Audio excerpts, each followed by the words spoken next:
voitures de légende, en collaboration avec Bardal, les produits de haute performance mécanique, et avec Tripi, la solution par excellence pour le chronométrage et le suivi par GPS.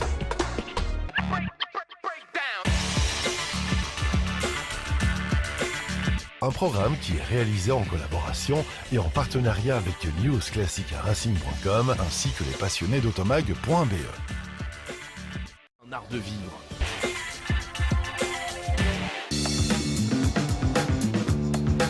En bleu sur Villard-de-Lans pour la journée de vérification technique et administrative du 64e rallye neige et glace.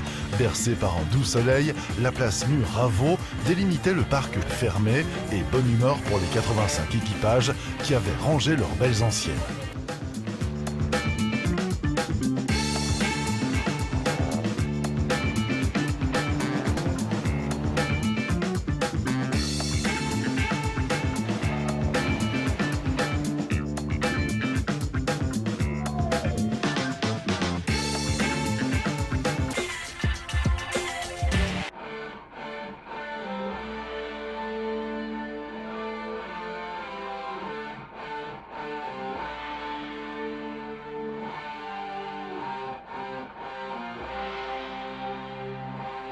Et pour garantir l'équité sportive, mais aussi offre un chronométrage en live par satellite. Bref, c'est le sésame pour participer aux 2 premières zones de régularité qui vont suivre avant de rallier le parc fermé de Valence dans la Drôme.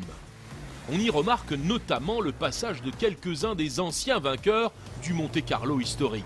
Celui qui remet sa couronne en jeu dans la douleur, c'est le Belge Michel De Cremer, en proie à des problèmes d'étalonnage dès les premiers kilomètres. Il avait donc emporté ici l'an dernier avec cet Opel Ascona. Vainqueur en 2017, l'équipage Thierry Neuville-Nicolas Gissoul aurait une nouvelle fois dominé l'épreuve cette année avec plus de 2 minutes d'avance si leur monture, une Opel Corsa 1, n'avait pas été à ce point modifiée et les contraignant à participer en mode hors classement. Les Legend Books étaient malgré tout particulièrement heureuses de les accueillir au départ et on peut dire que c'était réciproque comme nous l'indique Thierry Neuville. Nicolas et moi, on s'est bien amusés et voilà, ça rappelle des souvenirs. Les anciennes voitures, ça bouge pas mal, ça fait beaucoup de bruit aussi, il faut être beaucoup plus gentil avec la mécanique aussi, mais on a bien fait ce week-end, on s'est bien régalé, la voiture était compétitive en plus, on a effectivement évolué hors classement, mais sinon on aurait remporté ce rallye. D'entrée de jeu, le samedi, la bataille fait rage entre la Ford Escort de François Duval et la Porsche 911 de Bernard Munster. 3 points seulement séparent ces deux-là à l'entame de la dernière spéciale où la neige est venue surprendre tout le monde. Et ce n'est pas Bernard Munster qui nous contredira puisqu'il y perd la tête suite à 2 têtes à queue dans cette spéciale infernale. Fred Capras vient compléter ce podium provisoire à plus de 130 points.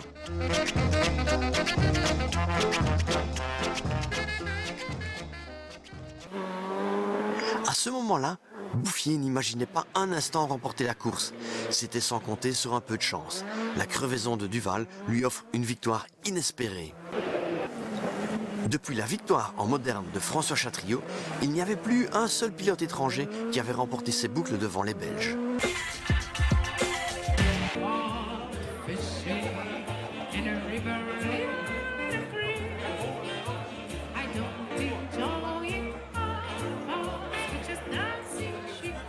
Le nombre inscrit était le résultat de nombreux facteurs.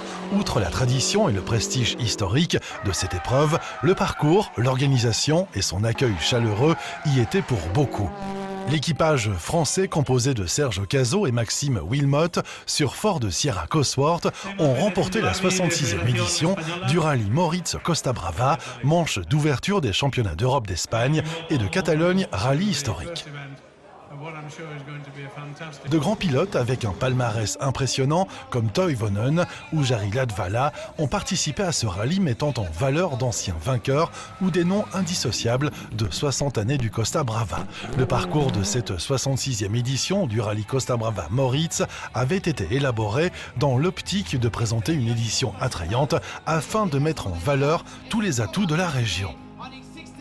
La course a rassemblé 158 voitures réparties en 2 catégories, VHC, VHRS et une de démonstration. La majeure partie de cette première étape s'était déroulée sur route humide, la pluie ayant commencé à tomber quelques minutes avant le départ. Le rallye était découpé en 2 étapes, avec la nuit du vendredi et ses 3 spéciales, puis la seconde étape le samedi, beaucoup plus longue que la veille, avec 4 spéciales à parcourir 2 fois. L'étape du vendredi a été celle de Lucky Ponce et sa Lancia Delta HF intégrale, qui remportaient les 3 spéciales du jour. À la mi-journée, Ferrero Anido réalisait une magnifique performance avec cette 3e position au scratch, mais toutefois 2e du classement au championnat d'Espagne, étant donné que les vainqueurs Caso Vilmo courent avec une licence espagnole. Rallye Classics a confirmé en réalisant encore cette année une belle édition du rallye Moritz Costa Brava. Le rallye Costa Brava historique, destiné aux concurrents de régularité sur route ouverte, se déroulera au départ de Palamos. L'équipage français composé de Serge Cazot et Maxime Wilmot sur Ford Sierra Cosworth ont remporté la 66e édition du rallye Moritz Costa Brava, manche d'ouverture des championnats d'Europe d'Espagne et de Catalogne rallye historique. Derrière le duo gagnant, on retrouve un autre équipage français en seconde position avec Jean-François Berenguer, BMW M3, devant l'équipage espagnol Jesus Ferrero, Javi Anido, Ford Escort RS. Très satisfait. Il y a des routes magnifiques, il y a une organisation sensationnelle, donc on se régale. On se régale. J'avais été informé par Alex qu'il y avait vraiment une belle organisation. Donc c'est la première fois que je viens, effectivement. Une très belle organisation, 2 très belles spéciales, une très belle voiture et un très bon copilote. Je fais pas mal de petits rallyes en Corse. Il y a encore plus de public et encore plus passionné qu'en Corse. Alors c'est pas peu dire. 6 secondes, c'est beaucoup et c'est pas beaucoup. Okay. Ce matin, on est parti avec quasiment aucun écart. Et ce soir, on arrive avec 6 secondes. Ça veut dire que le rallye a été très difficile pour nous. On a affaire à certainement le meilleur champion français. En France, il est excessivement connu. Et donc, c'est pour nous un contentement extraordinaire. En plus, dans le pays que je préfère, l'Espagne.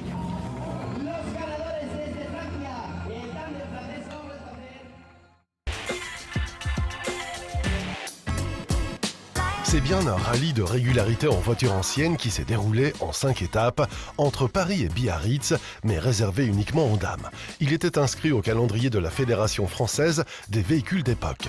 C'était aussi 30 épreuves en secteur de régularité, vous l'aurez compris, pas de vitesse mais une moyenne imposée en régularité, soit 1800 km de petites routes pittoresques avec au bas mot entre 300 et 350 km par jour et donc avec 90 équipages 100% féminins. Le rendez-vous était fixé sur la plus belle place de Paris, à Vendôme, pour les vérifications techniques et administratives qui permettront aux 180 participantes de se préparer au mieux pour le grand départ de cette édition 2018, tout à fait exceptionnelle. À l'arrivée au célèbre parc des Sources, au cœur de Vichy, après un peu plus de 300 km, les premiers verdicts sportifs confirmaient l'impression générale. Auteur de 3 victoires partielles sur 4, l'AC Cobra numéro 38 d'Adeline Paquier et Elena Evrard poursuivait sa marche victorieuse. Comme au classement de cette 2e étape, elle devançait la Mini Cooper Innocenti numéro 63 de Marie-Christine Perrin et Edith Rago et l'Austin LA numéro 10 de Karine Merle et Laure Ménesson. Les filles se livraient une bataille intense à coups de points de pénalité. C'était Marie Perrin, Edith Rago et leur Mini, normal pour une Cooper, qui remportait l'étape et s'emparait de la tête du général. Moins de 3 points seulement devant l'AC Cobra du duo Paquier-Evrard, et ce avant le sprint final vers Biarritz.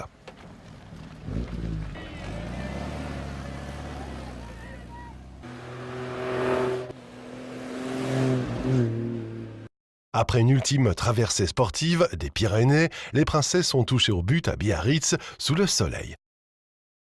Près de 1800 km parcourus en l'espace de 5 jours entre la place Vendôme et la Cité de l'Océan. L'édition 2018 restera dans toutes les mémoires. En quittant Formigal ce matin pour rallier la côte basque, il restait aux quelques 90 équipages engagés à satisfaire à 3 dernières ZR tracées au cœur des splendeurs pyrénéennes.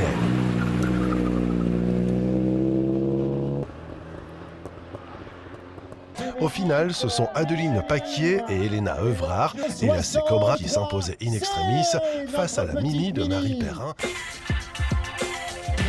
Pas la moindre fausse note pour les coupes Moto Légende qui se sont déroulées les 2 et 3 juin dernier sur le circuit de Dijon-Prenois. Plus que jamais, les coupes Moto Légende ont mis en avant des milliers d'irréductibles venus assouvir la passion d'une vie, transformant le circuit Dijon-Prenois en véritable temple des motards.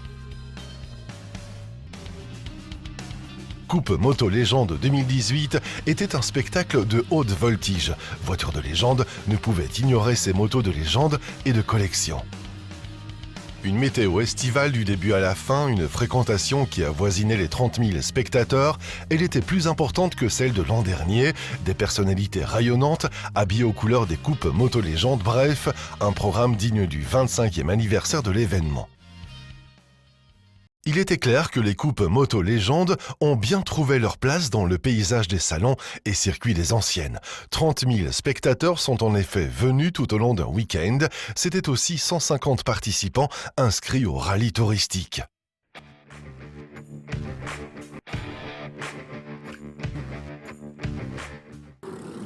Des champions du monde et des pilotes célèbres étaient présents à cette manifestation. Une quarantaine d'anciens pilotes de renom se sont retrouvés sur la piste, dont 6 champions du monde, l'Américain Steve Baker, Johnny Cecotto, Yann De Vries, Wayne Garner et Freddie Spencer, aussi à l'aise sur la piste que derrière leur pupitre à dédicacer des affiches avec le sourire. En gros, il y avait plus de 1500 motos à contempler. Entre les expositions de Yamaha, de Bimota et de Morbidelli MBA, il y avait de quoi en prendre plein les mirettes, sans oublier les MV Agusta qui, pour la plupart, ont filé sur la piste. Même chose pour les Guzzi d'usine, dont la 500 V8, la 250 compressor et la 500 bicylindrica qui étaient sur le circuit. En attendant les prochaines coupes Moto Légende, le rendez-vous est pris du 23 au 25 novembre prochain au parc floral de Paris-Vincennes pour le salon Moto Légende.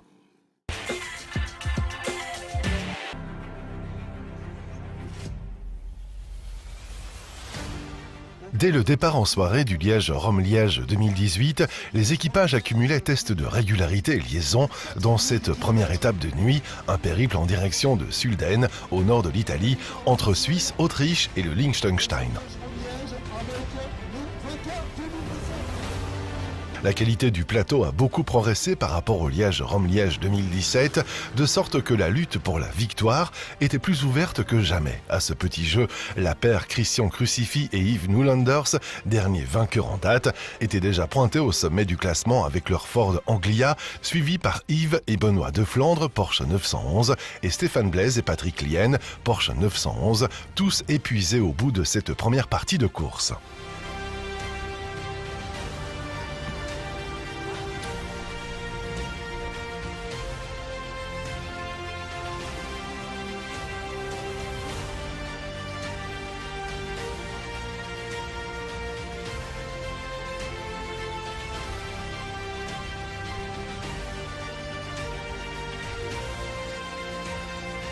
Après une nuit plus que réparatrice, les concurrents ont connu une nouvelle journée spéciale le lundi. Ils attaquaient l'ascension du mythique Stelvio, plus haut col routier des Alpes italiennes, culminant à 2758 mètres. Sur les routes menant au lac de Côme, les premiers problèmes techniques ont été nombreux, frappant notamment les 2 Porsche 356 de Roami Heras et Jennifer Hugo d'une part, Luc De Vos et Bruno Mariens de l'autre. Les concurrents allemands ont également souffert au niveau des freins, souci également pour la Porsche 911E de Roger et Julien Loust, pour l'Austin LA de Denis Duquel et Stéphane Kaufmann, problème pour la Morgane Plus 4 des Français Philippe Meigne et Sylvain Vaquet, dont certains n'arrivaient pas au bout de l'étape. Une édition 2018 réussie entre 2 coupes de champagne. Jean-François de Villers, maître d'œuvre de l'équipage Trajectoire, était heureux et impressionné par le travail de Joseph Lambert, responsable du parcours, et Eric Chapa, responsable sportif, ainsi que tous les membres de l'équipe, y compris le staff d'assistance My Vintage. Cap maintenant sur un marathon de la route qui sera différent en 2019, plus court, plus accessible, sans doute disputé sur le sol français. tous les leaders de la discipline belge et français qui sont là. Ensuite, le plateau, la qualité des véhicules également est en pleine progression. Donc on aura vraiment un très beau plateau avec les 85 voitures inscrites. Donc effectivement, pour nous, notre deuxième édition, c'est la troisième édition de l'épreuve, mais c'est la deuxième entre nos mains. On est assez satisfait de la progression. Bien, au départ de Cavalère, c'est un rallye de 4 jours qui va emmener les concurrents tout d'abord à Briançon, lundi, puis ce sera Megève, puis Gap, et puis le retour à Cavalère avec environ 400 km chaque jour, avec la montée et la descente d'une quinzaine de cols également chaque jour, avec des plus prestigieux comme le Galibier ou l'Izoard, aux plus méconnus mais tout aussi tortueux qui vont offrir toutes les difficultés nécessaires aux concurrents pour que ce soit de bonnes étapes de régularité.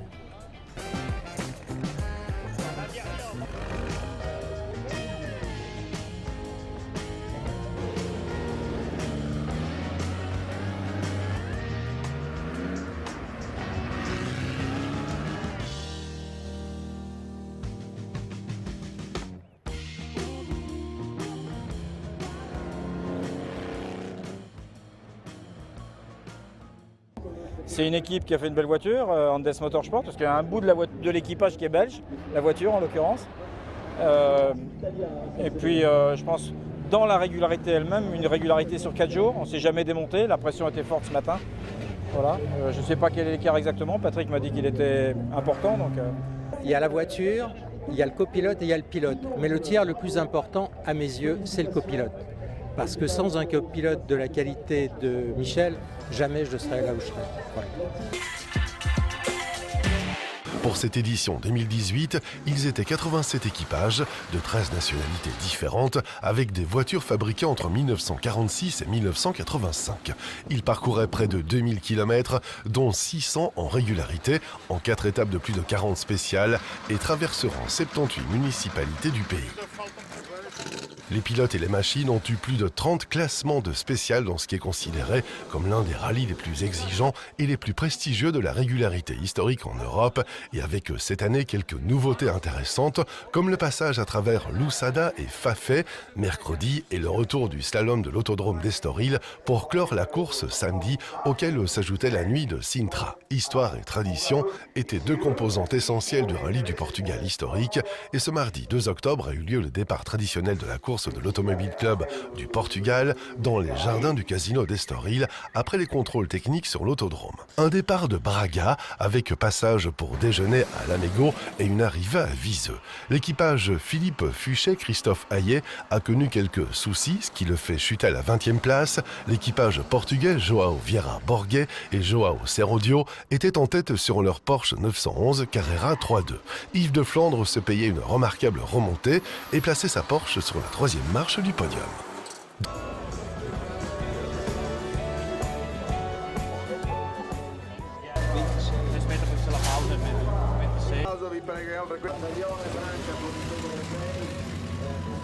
C'est chaque année un rendez-vous incontournable dans la ville italienne de Mantova.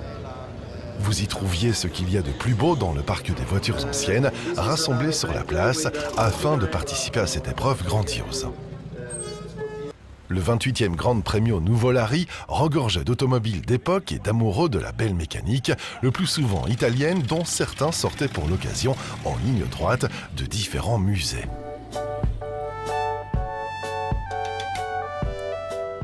Cette année, c'était plus de 300 voitures d'époque prêtes à se lancer sur un parcours passionnant qui traversait les plus belles villes historiques de l'Italie du centre et du nord, une vingtaine de nationalités différentes, au volant de plus de 250 types de modèles de voitures allant de 1925 à 1969. Everything is going very well, and Italy is a very beautiful country, and the people are incredibly nice. Everybody is very nice.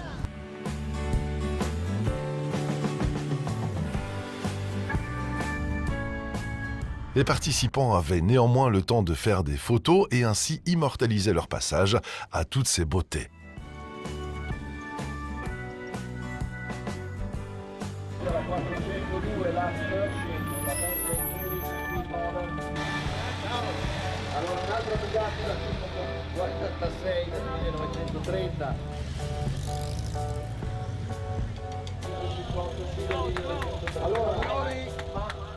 Pour la victoire définitive, l'équipe Giovanni Mosseri et Bonetti était l'équipe gagnante de la 28e édition du Nouveau Lari avec une Fiat 508C de 1939 et son numéro 81.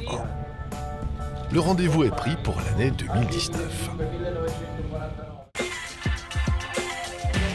Le Rally Legend, c'est la fête du rallye, l'équivalent du Goodwood Festival of Speed, mais dans une ambiance moins feutrée et plus simple. L'événement fêtait les 50 ans de Martini Racing, tout en conviant des pilotes de renommée internationale tels que Breen, Hirvonen, Meek et des anciennes gloires du WRC à faire le spectacle devant des spectateurs surchauffés.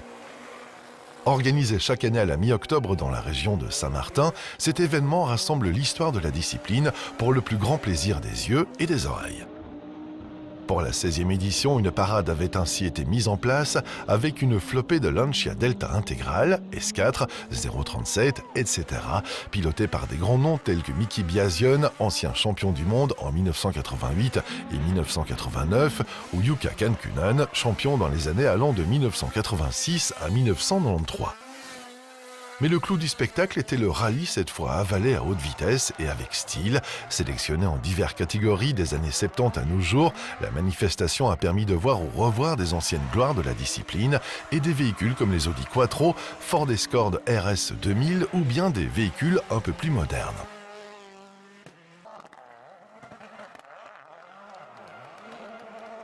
Pour la petite information, c'est Greg Breen qui a remporté l'épreuve. L'Irlandais a pour l'occasion conduit la Citroën C4, ayant permis à Sébastien Loeb de gagner le rallye d'Irlande 2007.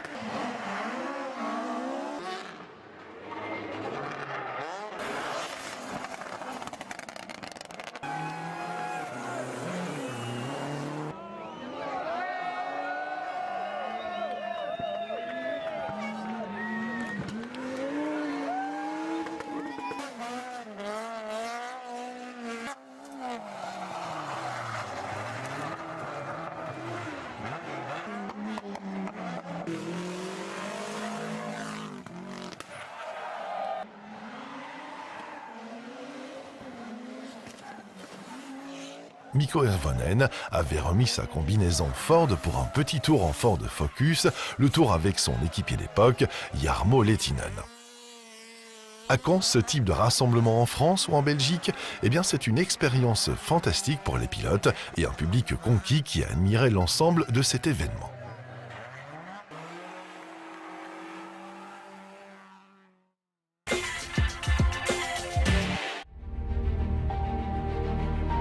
La première édition du Ypres Rally Regularity a débuté le vendredi soir au centre d'Ypres. Sur la place Sint-Maartens, 75 équipes ont entamé leur journée par un passage au podium de départ dans la foulée de la Lancia Stratos de Jochen Claraut qui ouvrait la route. Cet événement de 3 jours était déjà un défi de taille avec 9 sections de régularité sur les routes les plus difficiles de la région.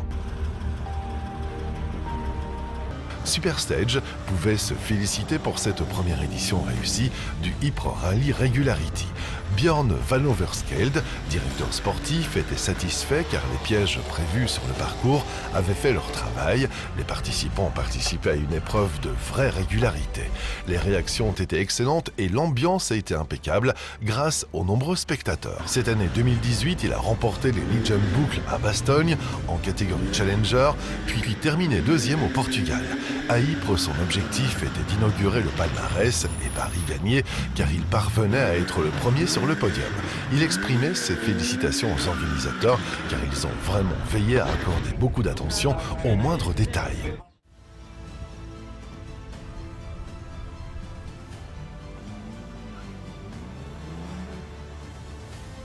En bref, le Ypres Rally Regularity entrait pendant le week-end de décembre dans le clan des incontournables du monde des rallyes de régularité. Ça a été le suspense jusqu'à la dernière spéciale, mais voilà, on a fait le travail et on a gagné, c'était notre souhait le plus vif.